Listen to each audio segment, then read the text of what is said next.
Okay, everyone. Exercise is medicine on campus at Drexel University. This is episode number 12, and it is my distinct honor and pleasure to introduce a returning guest who is now in his second year as an assistant teaching professor in the Department of Health Sciences, Dr. Stephen Vitti, who joins us from the newly minted Health Sciences building.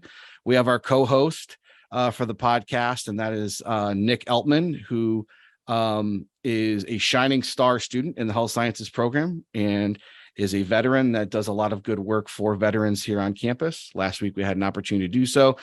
And really somebody who I think has had a major influence, not only on my life, but also for Steve's life and many students. And that's Dr. Sean Walsh from Central Connecticut State University. Dr. Walsh is a professor in the Department of Exercise Science and Human Performance, I believe. Is that still the right naming for it, Dr. Walsh? Physical Education and Human Performance. Physical Education and Human Performance. And he also wears a couple of other hats. He's a fellow of the American College of Sports Medicine. He serves as the national ACSM. He's the historian for the entire American College of Sports Medicine, and he is a fan of the Boston Red Sox. So I have a lot of really good questions, and it's going to be really good to reconnect with him as we've connected throughout the year through phone, but it's nice to have him as a guest on the podcast formally. So without further ado, we bring to you Dr. Walsh. Dr. Walsh, welcome to the podcast. Well, Dr. Bruno, Dr. Vitti, and Nick, thank you all so much for having me. I first just want to extend my thank you to both you and Steve for saying we think Dr. Walsh is worthy enough to do a podcast. As you both know, as being a professor, you hopefully both want to impact the lives of your current students. And seeing both you and Steve go on and do really amazing things in the field to get to the point to where you are today, where you are university professors who have a podcast that wanted to invite me on the call today, I think is really, really great. So thank you very much. It's an honor to have you. It is an honor, and I think it's important. I wrote this down, and I was planning to kind of bookend this discussion by saying this, but being that you said that you want to see that you've impacted students, and I'm sure many others, Michael included, we really appreciate that you continue to relish in our accomplishments. And I mean, it's been over a decade since we've been there. And you're to listeners who don't know, you continue to reach out to us to say what's up, to check in. If you've stumbled across an article we've published or a presentation we've done, and literally nobody has ever done that. No other professor does that. So I want to say that it means the world to me that, like, you not only do you talk the talk, but it's important that people know you walk the walk, that you are regularly checking up on us. So that is just, I thank you for that, Dr. Walsh. Well, it is a pleasure having you. You're very welcome, Dr. Vitti, and I appreciate it. When you're in the role that I am in, I think the most important thing I do is try and develop young professionals. And when you see those young professionals go on and have tremendous careers, even though we play such a small role, I feel it's the excitement I see in other students who've gone on to be successful is fantastic. I remember, Steve, with you being in my classes, and I remember I'd be lecturing on something and you'd be like, whoa, that just blows my mind. And I didn't know how to take that. I don't know if you're like messing with me, but you were seriously interested, engaged in the messages that I was trying to get across in my classroom. And I could see you internalize those messages at times. And then you went on and done the great things that you did. And it's those things that I think make teaching an amazing profession, is that people have a knowledge base, if you will, that they want to share. And they want to share with young people who really want to soak it in and learn and hopefully benefit themselves. And when that actually occurs I just think it's magical. And to see students go on and do great things is perhaps one of the best things I love about my job. And you're great at what you do, by the way. I'll always remember the insulin analogy. I mean, it made it The made it insulin so much- analogy. the insulin analogy that he used in X-Phys. So I've I never mean, heard like, it. oh my God. Yeah, I'm sure you've heard it. I'm Okay. sure you've heard it. Yeah. I'm not gonna spoil the analogy. Everybody's gonna have to reach out to you. All right. It's wonderful. It's Very wonderful. good. So I appreciate it, Dr. Walsh. Thank you. Nick. Yeah, I mean, it's from what you have introduced Dr. Walsh as, he's like kind of been a mentor for you as kind of you have been for me. So it's just really nice to kind of see and be introduced to all the amazing faculty and everything who are just so excited to share and kind of educate students like myself. So really happy to be here. And Nick, I think it's fantastic how you mentioned, I did not know that Dr. Bruno was your mentor, but I think it's fantastic because I had a mentor in Dr. Dan Swachenko, who was perhaps the most amazing exercise science professional and teacher I've ever had the good fortune of interacting with. So that's another great thing that I actually really value in our field is mentorship and the impact that we may have on others is really long lasting. And I know Dr. Swachenko, he had a mentor in Dr. Dave Camione, who has been significant in the New England chapter of the American College of Sports Medicine. So to see this continuing going on, I just think it's fantastic. And to see that you're a mentee of Dr. Bruno, who was a mentee of my own, it's just fantastic.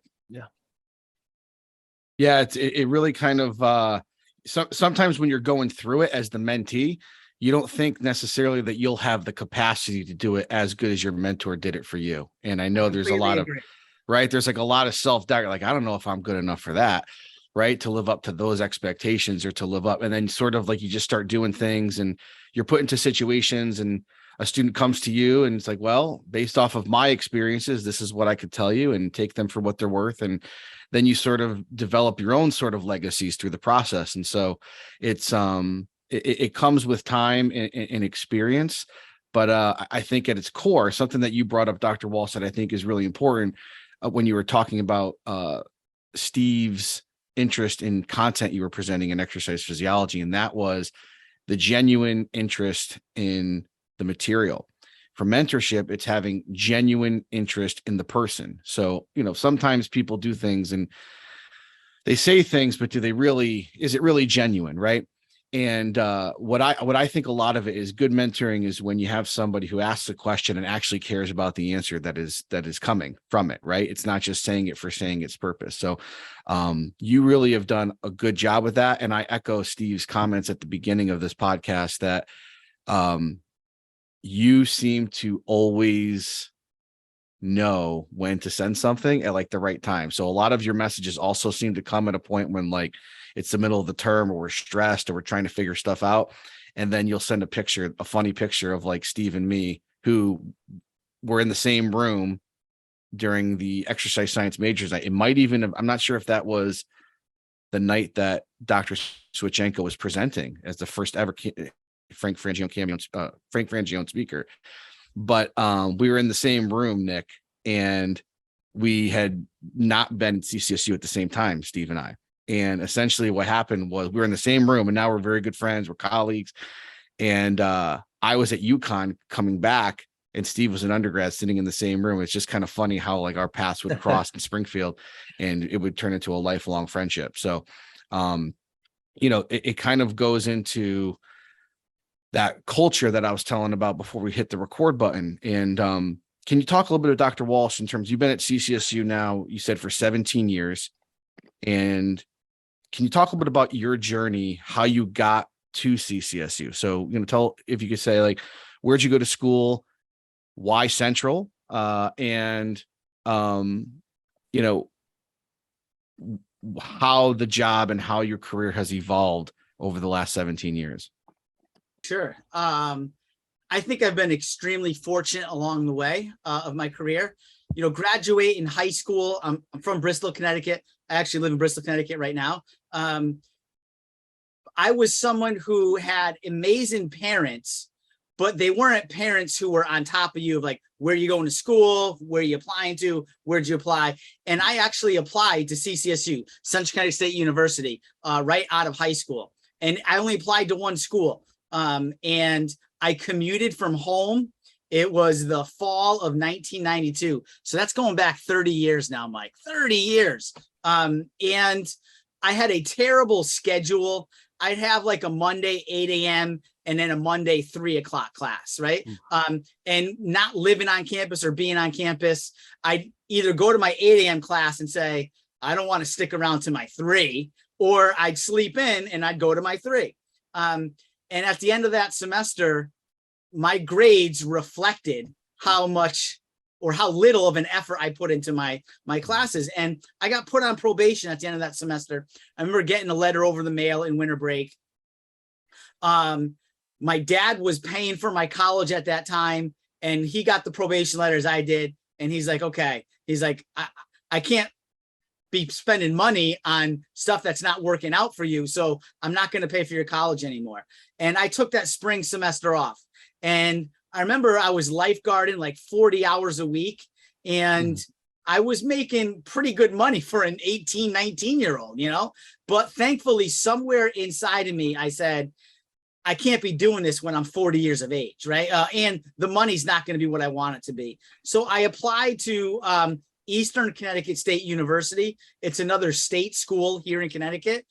It was about a 50-minute drive to campus, and I was going to live on campus. And for me, I was super excited about that possibility because I was on campus, my classes are there, and school was going to take more of a central focus in my life. And I really went after it and tried to do the best that I possibly could. And along the way, I had a professor, Dr. Dan Switch, as we like to call him, who I was just absolutely in awe of every single time he got up in front of a room to speak to his students. One of the most gifted, amazing speakers I've ever had the good fortune of meeting. And combined with his knowledge that he had of exercise physiology, I was a physical education major. So I had planned to go on and be a teacher and maybe coach a sport or two in high school. But I took these classes and I absolutely was just in love with the concept of exercise physiology. I took an anatomy, a physiology, and then an exercise physiology class with him. And then I student taught because I was in the phys ed program. And it came close time for me to graduate. And I said, man, I don't know if I could be a good mentor. I'm only in my young 20s. And now I could be working with kids who are 16, 17, 18 years of age. And I didn't feel really strong in myself in being a mentor at that time.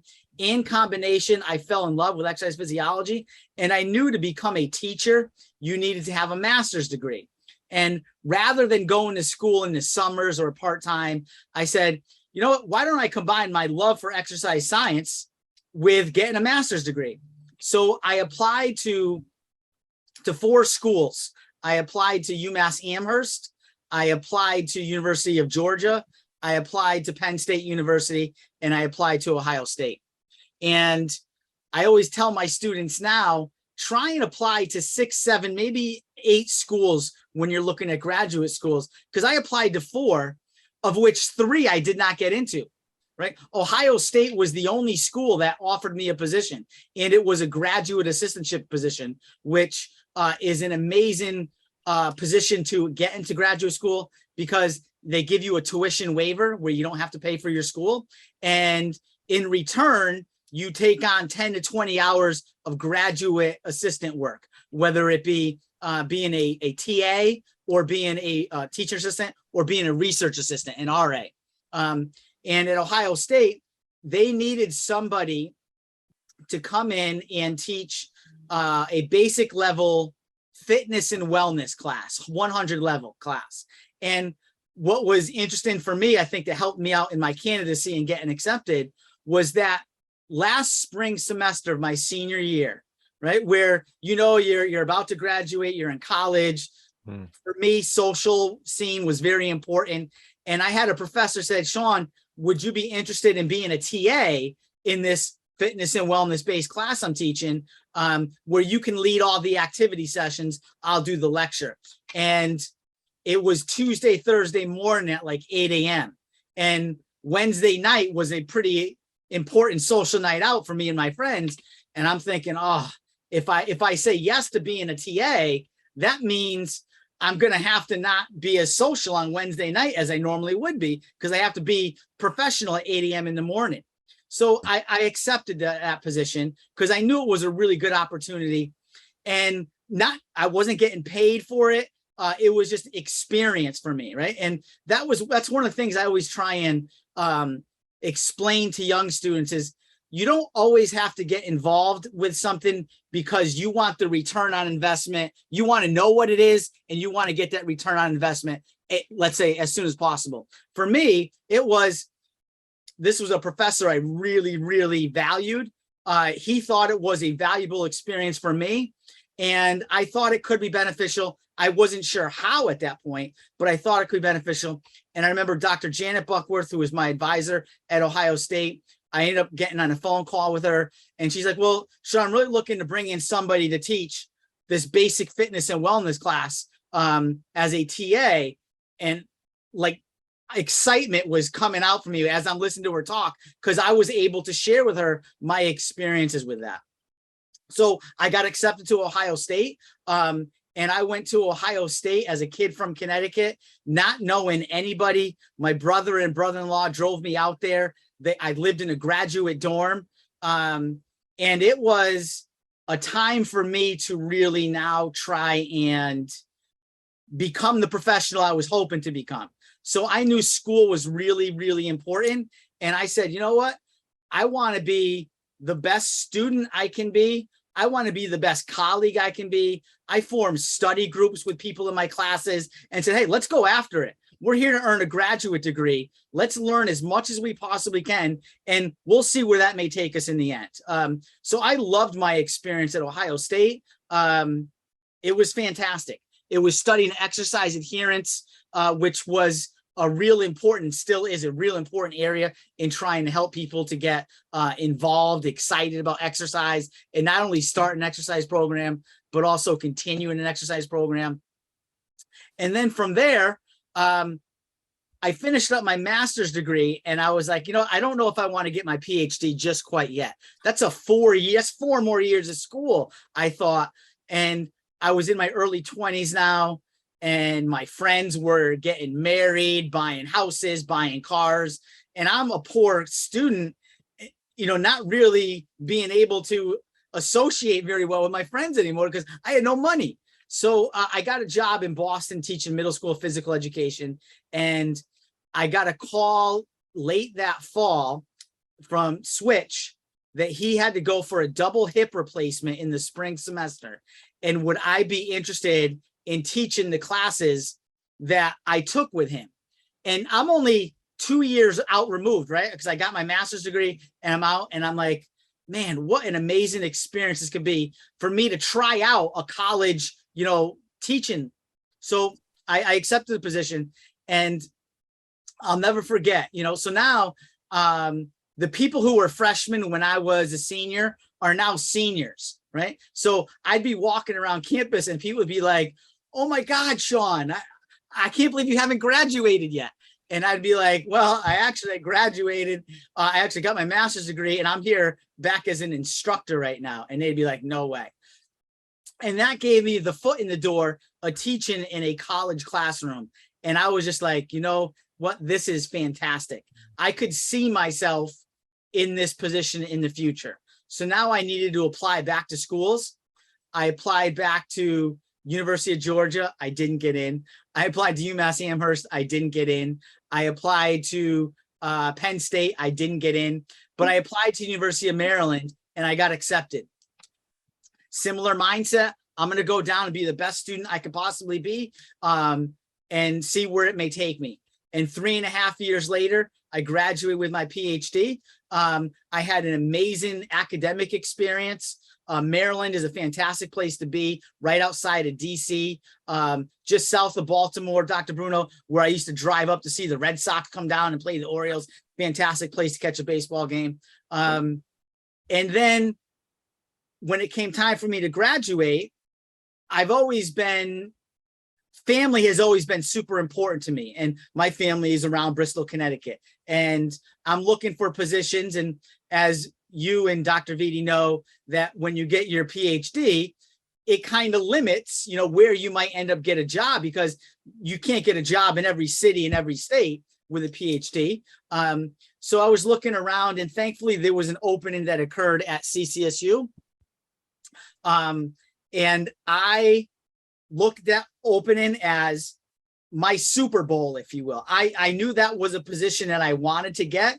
It was 20 minutes from my hometown.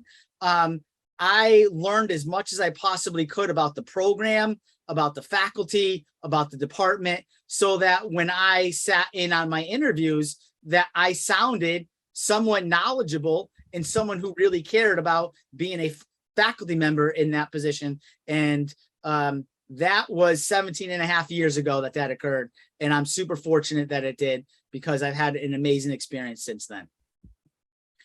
Wow, incredible. Wow. A ton of things that you just shared that I didn't even know. And I think it's an important story to tell, because it's not the same story, right? But like, I didn't know about academic probation for you. But look, so it's you're allowed to make mistakes. I think it's important that you can make mistakes in life, and it's not like going to be your ultimate destination. And you were proof of that. I was the same thing when I changed my major 3 times, and you told me to get it together. And I remember having a conversation with you, Dr. Bruneau, and I share this with my students. I remember you being in my classes and you being a very engaged student. You're always there. We'd have good discussions in class. And then it was either after the first or second exam that you had with me, you scored well, but you didn't score as high as I thought you probably would have based on the discussions. And I remember pulling you outside in Kaiser in the hallway there. Mm-hmm. And I said, Mike, the exact thing I just said to you. I said, I'm just surprised your exam is not as high as it could be. And you go, Dr. Walsh, I work at Bally's, I think. Is that correct? That's right. You're like, I work like 60 to 80 hours a week, and I'm trying to balance that with school. And as I tell all my students, I don't tell my students not to work. I try and tell my students to find a balance between what you want out of your job for financial and what you hope to get out of school. And I said, Mike, I think you got a great potential in the academic world. You seem to really care about it. You're engaged. But I understand there's only so many hours in a week. And if you're spending 60 to 80 of them at Bally's, I don't know how much hours you can be dedicated to your actual classroom. And I think you took that talk to heart, because in future semesters when I had you, you excelled and did really, really well. And you're obviously where you are now today, because you were able to put the focus on your future and your academics. And that's what I try and get most of my students to do. Yeah. And one of the other things that you had said that definitely was like a make or break, sort of never again type moment, figuring things out. Right. It was like it took it to heart, as you said. And I would tell you that you took your job. I think you took the job that was unpaid at Ohio State, right? Working in that fitness and wellness class.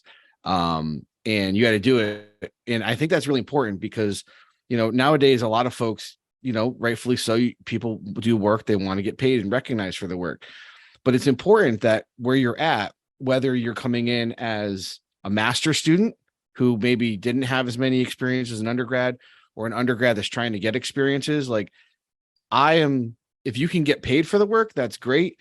But a lot of times it's just the realities is a lot of times you're young, you don't have the skills to compete for some of the jobs that require a certain skill set to get paid for those jobs. And so I think really what it comes down to is a lot of self-awareness and realizing what you bring and what your limits are, and being willing to work for free is a hugely humbling experience to give you some skills so that you can move into the next opportunity where you can get paid. And I think that putting in that investment for you was a very, very worthwhile investment. Because it provided you with a springboard to have a very successful career, not only at Ohio State, but University of Maryland and CCSU thereafter. Sure. And I'll continue a little bit more because I didn't answer your full question there, but it has to deal with passion, I think. What students really find interested in is, and I always say, follow your passion, right? Whatever it is about this X-Phys class, whatever section you really enjoy or like follow it, read about it. Because for me, it's always been exercise science and helping people out and teaching. But when you're an assistant professor, you also have to be productive outside of the classroom, right? You have to present, you have to write publications. So my involvement in any ACSM, it started with just going to the conference, right? And then it was, well, let me see if I can present at the conference because that would look really good on my CV.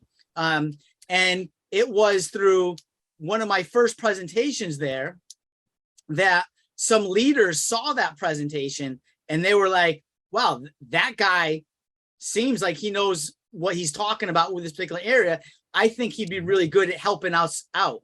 And they asked me to be the state representative for Connecticut to New England ACSM. I took on the state rep job, and then they asked me to run for member at large position. A couple of years later, I ran for member at large position. From that, it turned into running for the president position, which I was successful at that. And that was all through, really at the beginning part, me just wanting to improve myself as a professional. And then other people noticed, right? They said, we want you to help us out as you're developing yourself. And when you become president of your organization and you become past president, I was always interested in the history of our field. So I said, let me do a history project for New England ACSM. That'll be my past president project that I work on. And I started with the help of Bob Axtell and Cynthia Ferrara to gain information on NEACSM's past history. We're coming up on 50 years this 2023. So this is going back now, 7-8 years ago that I really started to increase the history gathering. Not knowing where it was going to take me, it was just something I was interested in. And I always tell my students, when you're interested in something, the work that you do doesn't always seem like work, right? It may take time, it may take effort, but because you're interested in it, it doesn't have that traditional work aspect to it.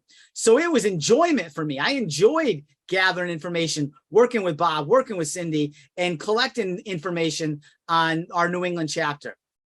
And that caught the eye of Jack Berryman, the national organization of ACSM. He's the chair of the history committee then. And he said, Sean, you're doing such great work with New England. Would you be interested in coming to one of our meetings at a national ACSM meeting and share with our members the work that you're doing within New England? And I thought that was an amazing opportunity. I get to share the work that I'm doing with a national audience. This is fantastic.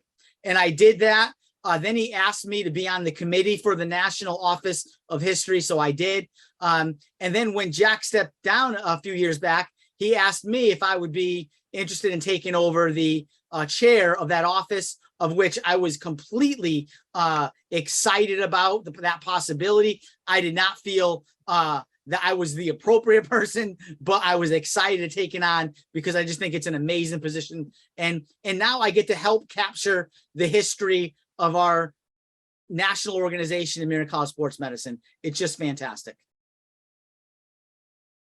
Yeah, it's really good, Steve. I'm sorry. Oh, no, that is pretty wonderful, and I'm kind of gonna make like a little somewhat of a orthogonal shift in direction here, but it is definitely still relative. Speaking of history, I remember the exercise science award ceremonies that we would have every year. And you would include some history. And I remember one in particular was you came across Dr. Frangione's thesis. And then I remember you showing it, and it really is amazing to see. And I think, wasn't it on aerobic exercise? I mean, something so foundational to what it is that we study, that like it was almost a testament to how old the thesis was. Like, and I appreciate.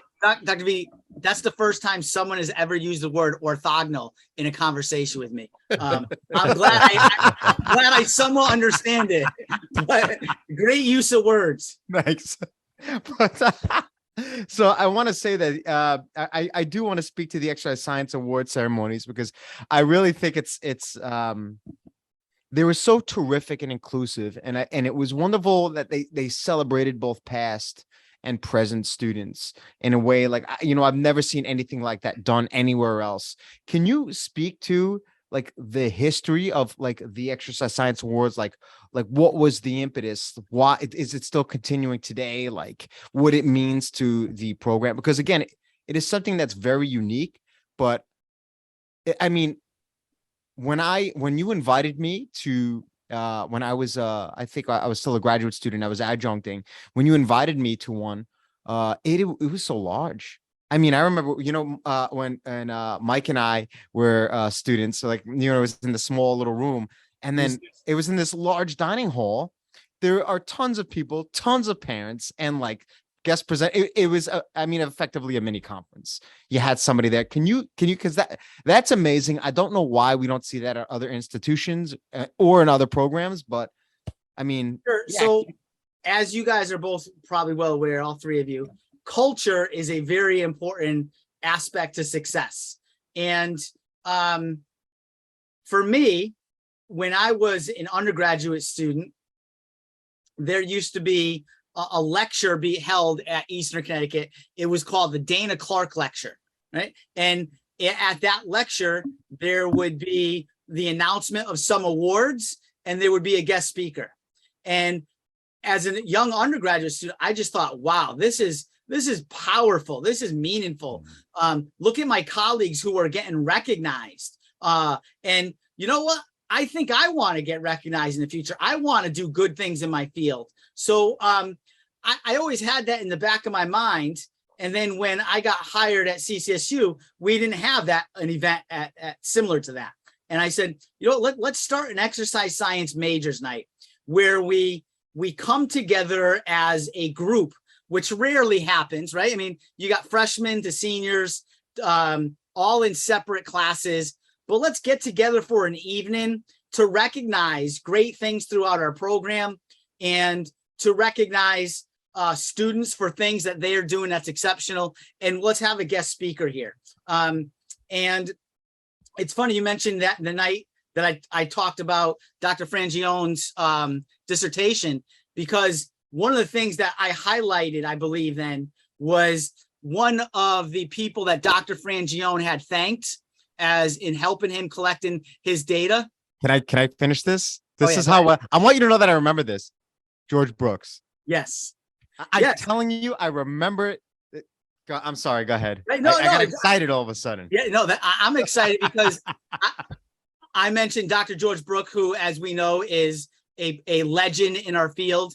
And Dr. Mike Bruneau has now asked him to be a keynote speaker at the upcoming Mark ACSM conference that he'll be running, right? So never in a million years would I have envisioned, right, at that event, talking about Dr. George Brooks, be helping out Dr. Frangione, that Mike Bruneau one day would have his PhD and would be the president of an organization that would invite Dr. George Brooks to be a keynote speaker. It's just things like that. It's a culture, right? It's like trying to get students engaged and involved in their futures. And to me, that's one of the most important things I feel as a professor.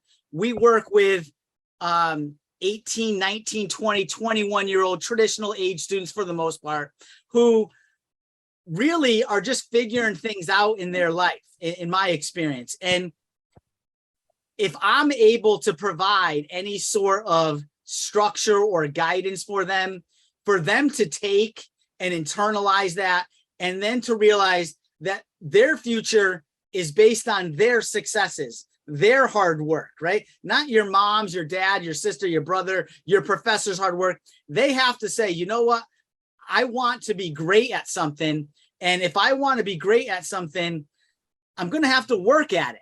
But as I always say, if you love what you do, the work that you're doing doesn't feel like, oh, I just put in another 13-hour day today. That was a terrible day. No, it's advancing yourself as a younger professional in the field. Yeah, you're putting investment in, and you're getting that equity that continues to pay off for in spades. And in things you can get more things done, higher impact with, I would argue, to a certain degree, less effort, because you've done it before and you have an example of writing a letter, you're just modifying things. And so I completely 100% agree. One thing I'd like to follow up on about the culture, and I completely agree, but so sometimes, one of the things is support for conferences, right? So when you bring a large undergraduate student body from an institution, whether it's Drexel, CCSU, elsewhere, to a conference like a New England ACSM or Mid-Atlantic ACSM, one of the things that I think that CCSU did really well is there was funds to support students that were participating in the College Bowl.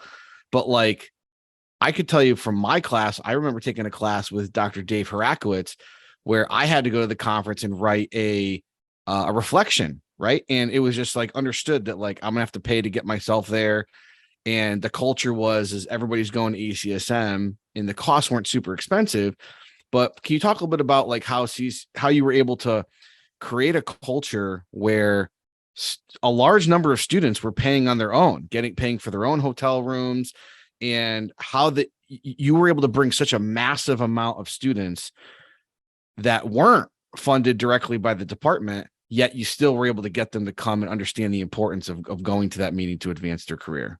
Yeah. So again, getting back to the concept of culture, it's the building of a culture, and culture doesn't always change when somebody wants to change the culture. It takes time.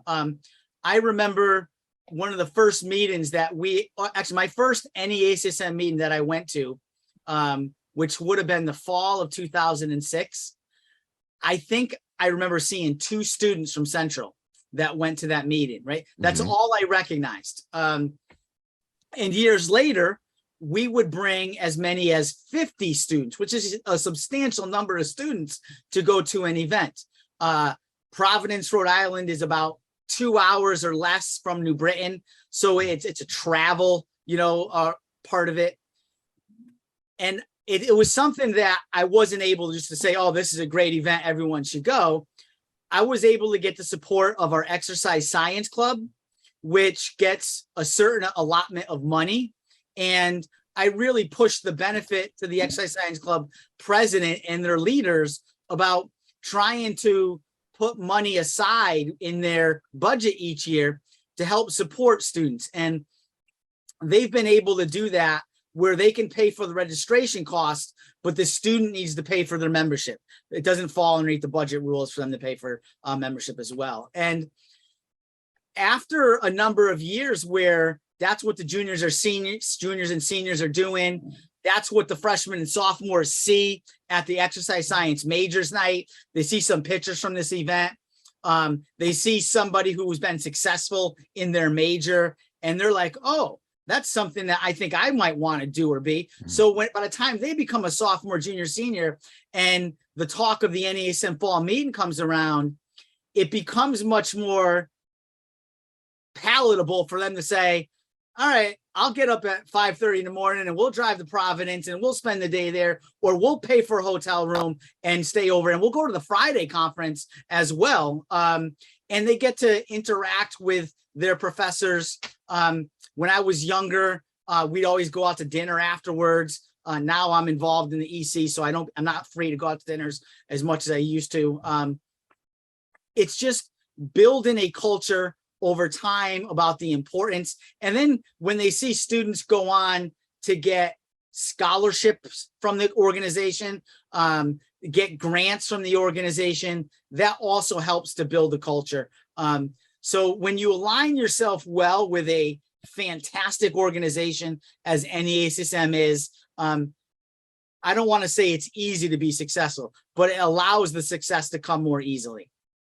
Kind of riffing off Excellent. success, are there any attributes or characteristics that you think reliably predict student success, like specifically those that lead to scholarships and lead to GA positions and TA positions? I think buy-in is perhaps one of the biggest things that I try to get my students to realize, you know, you're spending really great money to come to this school, right? And you don't have to come to this class. I don't take attendance typically in my classes, but you're paying for it. And hopefully you think it's valuable. That's why you're paying for it. I'm teaching here. I think it's valuable. That's why I have this position. So if you're not here to get the messages, you know, it's up to your prerogative because it's your dime that you're spending on it. But try and be present, right? Realize that your future is yours, right? That what you get out of your future in large part is going to be based upon how much effort you are willing to put into what you want to do. Even though you might not know, like both you, Steve, and Mike probably didn't realize that you wanted to become Dr. Vitti and Dr. Bruneau, you bought in at some point into your education, said, you know what, I want to learn, right? I got this professor, and as good as Dr. Walsh may be, I want to learn to benefit myself because I think I might want to go to graduate school. And if I want to go to graduate school, I can't be applying to graduate school with a 2.2 GPA and poor letters of recommendation. I need to invest in myself, right? I need to spend time investing in my knowledge base, in my effort, making relationships with the faculty, and being engaged, being involved, being present. And when students are able to make that change from college as a social, it's this other thing that I get involved in, into it being an academic, this is going to benefit me in the future. When that light goes off, that light bulb goes off, I can see some really great things happening in our classrooms as a result. And the end product is really what I'm seeing today, where I'm getting questions by Dr. Steve Vitti and Dr. Mike Bruneau and Nick, a mentee of Dr. Bruneau. I just think that's the beauty in all this. Yeah, what great response. And just for the record, the buy-in, you know, what made me want to be to go for my PhD was I bought in through my mentors at CCSU. It honestly it was because of you folks. And it's not only did you foster curiosity in your courses, but you also nurtured that curiosity, you know. And it was always like, and it always seemed like everything, you know, all of my inquiries always ended with like, you know, graduate school is what's gonna, you know, it's gonna expand upon this, and like you'll learn that if you go to graduate school. And it was like, it was the marriage between my curiosity. It was like you were nurturing it, but then you were like, this is the next avenue. Like, this is what you're interested in, and that this is what you need to do. And Sure. like, that is ultimately what led me there. But again, the power of Which not I only think is buy-in, great, but without your buy-in, my message does nothing, right? So that's the thing I try and get across is I need the students to buy in to the message. Whether you appreciate the message, enjoy the message, think it's a good message, I need you to buy in, and hopefully there's value in that message and that you can benefit from it. right? I mean, they're almost inseparable, the buy-in and the message, because they basically feed off each other almost synergistically. Like I agree. It's so important. Yeah. There's something that happens where an emotional response changes your mindset on things. I could remember going to my first New England ECSM originally as just a class, and I just know that once I owned the profession, that my future, and I started asking myself questions of what could be, and from where I was, and I was pretty successful. Even at Bally's, I was pretty successful at the time. But I just started thinking about, okay, like this company is in financial ruins, and they've been through Chapter 11 bankruptcy about 4 or 5 times in the last 2 years. The likelihood is that at some point the money's going to run out, and they're going to, and I started thinking about, well, what do I want my future to be? And so I had the dream of like, oh, wouldn't it be great to be a professor one day? And then, going to ACSM and having mentors like Dr. Walsh, really, I found was eye-opening, because it's like, oh, wait a minute, why not me? I could do something like that. And I just need the path and the road in which to get there. And then that's sort of, where I had connections with originally Dino Costanzo as a intern at the hospital of Central Connecticut at the time, before he moved up to Harvard Healthcare. And then from there, Linda, right? So then there was the pathway to graduate school, right? And then from the pathway to graduate school, then, she provided mentorship to me, a lot of other great faculty members there. That connected me with Sam Headley and Vince Pallone and Liz O'Neill, former CCSU faculty member. And so you start to sort of, the world becomes much, when you're an undergrad, the world is very big in exercise science. But then once you're at the level of your master's, you start realizing that a lot of these things are interconnected, and these folks are all connected and they know each other.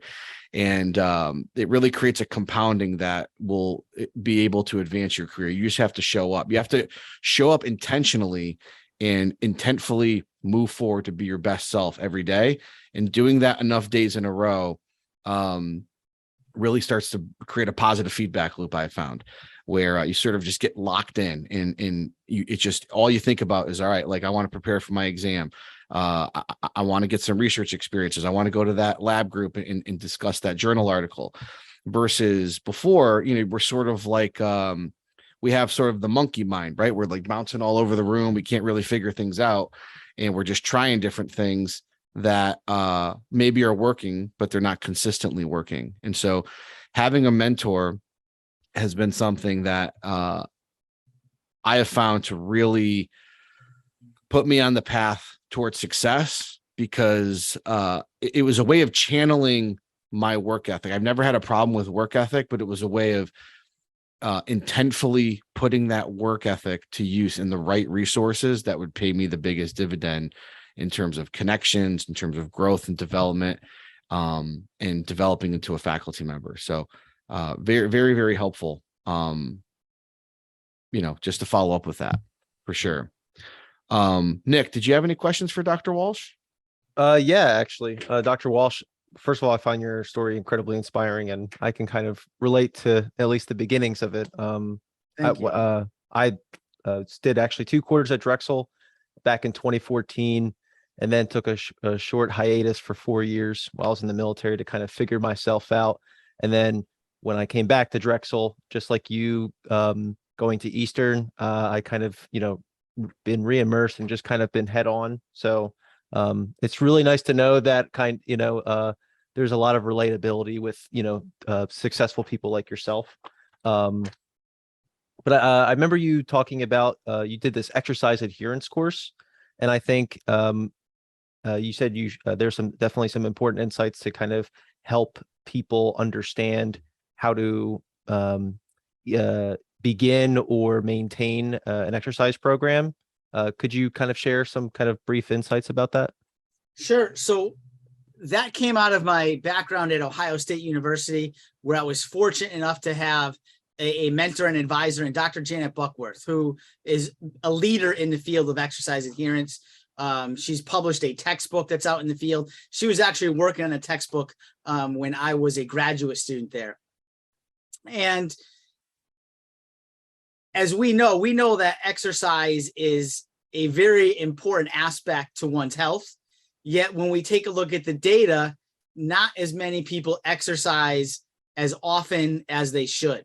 And just because we know something is good for somebody, or if you ask most people, right, is exercise good for you? They'd probably say, yeah, it is. if you ask them, well, do you exercise? They'd probably say, no, I haven't exercised as much, right? So there is a disconnect between what people think is important and what they actually may do. And exercise adherence really started to, exercise psychology really started to look at this issue of how can we get people to become more active and then to hopefully maintain their activity. And it's not as simple as saying all the doctors say you should exercise, so you should do it, right? People get that message, but they might not follow through. They might need support. They might have a certain personality type that certain ways of going about seeking exercise instructors might be beneficial.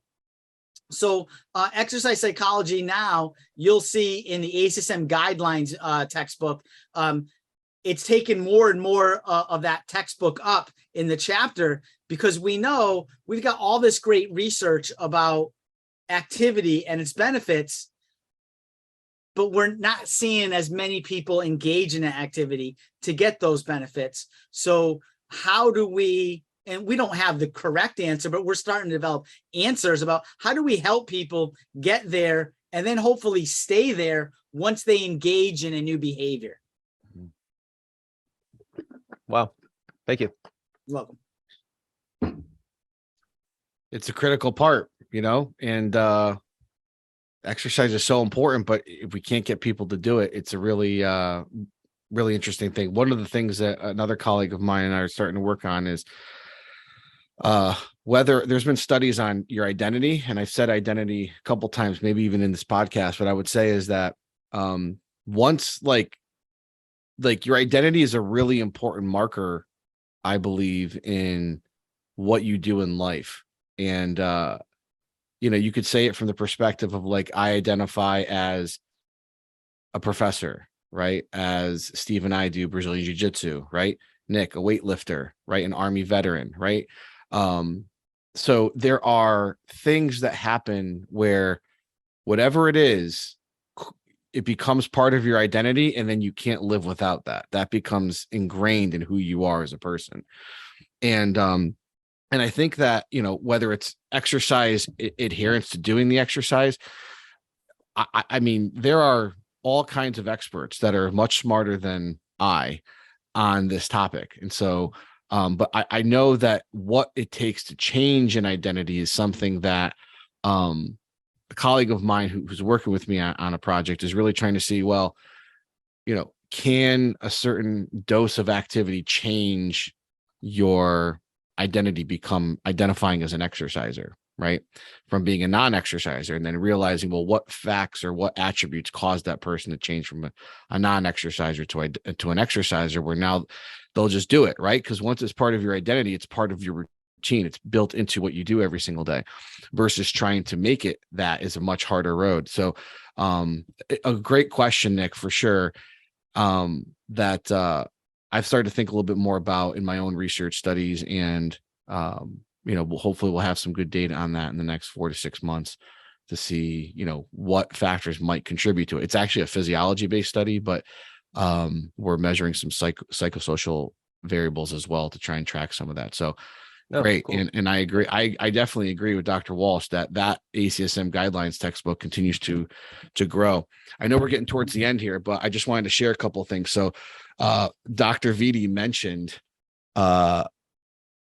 Frangione's. Did you steal those from my office? No. I helped you clean out that closet in that lab when y'all were redoing it, and you let me have these. Okay. So this is Dave Camione and Frank Frangione's Concepts in Human Anatomy book, which I still hang on to this day. And this one is Concepts in Human Physiology. These were in that back room there, circa 1977 from New Britain, Connecticut. Yeah, and those were the two gentlemen that started our program at CCSU in exercise science. Yeah, they actually wrote their own textbook for the classes, which I think is absolutely fantastic. Yeah. And so I just wanted to share that because it was brought up, and we just moved to a new building, Dr. Walsh, from Center City, Philly, which is near like City Hall, to West Philadelphia on the main campus.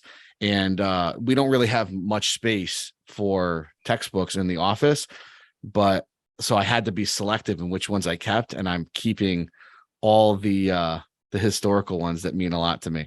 So I thought I would share that. But as we're wrapping everything up, do you have any last minute words or pieces of advice for whether it's an undergraduate student that's looking to get involved with the ACSM service or thinking about pursuing a career in the exercise sciences that you'd like to leave the audience with before we finish up for today?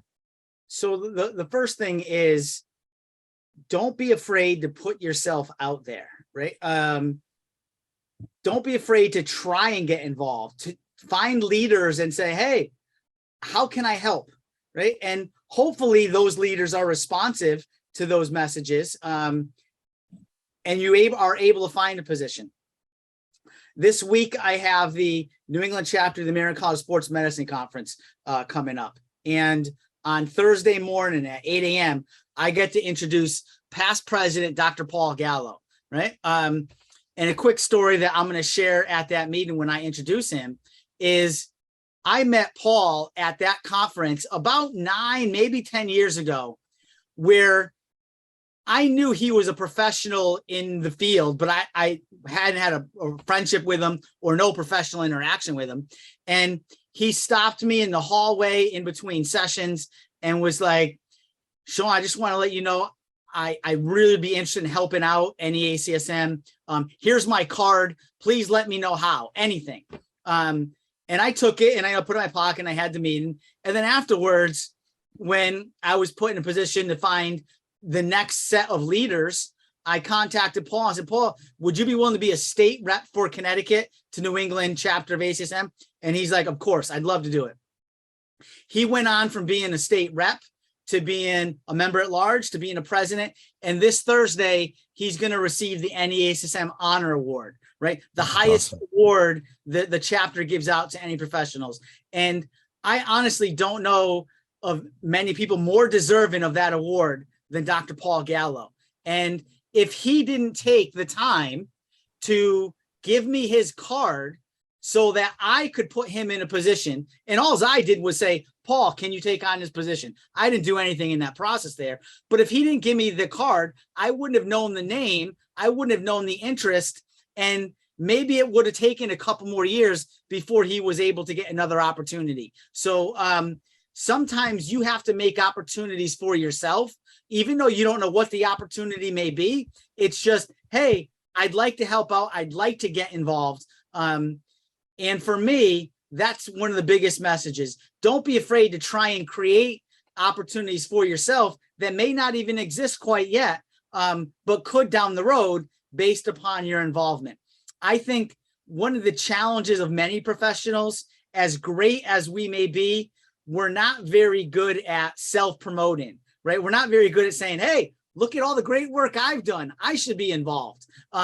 You kind of wait for people to say, oh, Mike, you're doing great work. Why don't you get involved in this? Don't be afraid to put yourself out there and put your professional background and say, hey, I want to help out, and have people say, you know what, we could use your help. Because to me, that's an important way of trying to help get your name out there and to do great work in the field. Excellent. Well, I don't think we could have ended the podcast on any better way. So I would just like to end it on how the pride I have today to be on this podcast with two former students who have gone on to get their PhDs. They graduated a couple years apart, and now I can't even tell you the excitement I have for Drexel University. The fact that they have two faculty like yourselves who really care about what they do in their field as professionals, to me is just unbelievably awesome. Thank you, gentlemen, Nick as well, for inviting me to be on this call today. I appreciate it. I hope people find some value in it. And as always, if anybody ever would want to contact me, please feel free to reach out to me at CCSU. I'm more than happy to answer any questions that people may have as a follow-up to this podcast. Yeah, and thank you again for all that you do and that you've done and continue to do for not just your students now, but for your students of the past, including us. I mean, it's pretty unbelievable. Sincerely. When I grow up, I want to be like Sean Walsh. Yeah.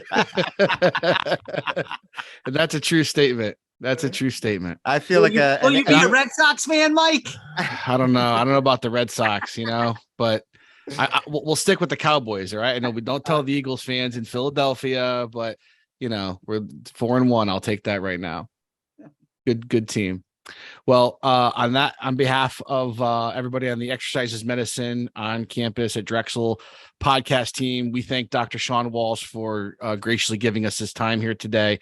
And if folks are interested and you want to make a ride up, New England ACSM conference this Thursday and Friday, right? Thursday and Friday still, Dr. Walsh? Yep, Thursday and Friday. Yeah, Thursday and Friday, Providence, Rhode Island. And if just also remember about a little under a month away from the Mid-Atlantic Conference in Harrisburg. So come to those meetings. They're all drivable distances, and get involved with your professional networks and services. It can really advance your career. So thanks, everybody. Hope everybody has a good one. Thank you. Take care.